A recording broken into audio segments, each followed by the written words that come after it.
Hey DIYers, I'm Mark Montano, and today on Make Your Mark, we are taking that extra scrap wood from your last DIY project and turning it into beautiful wood beads.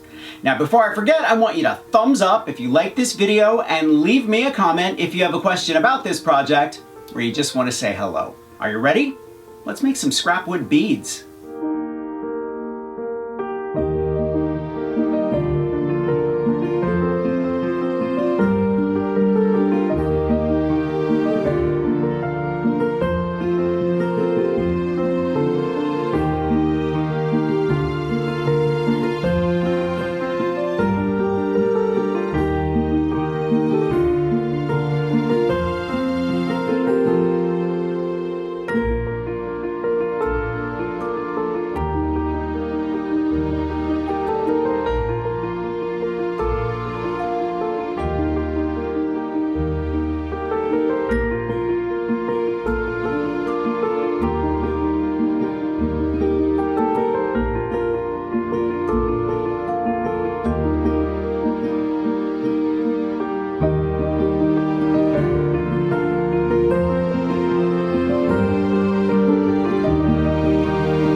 I used a Dremel and a drill press to put the holes in my beads, but you could just use a regular drill. It's up to you.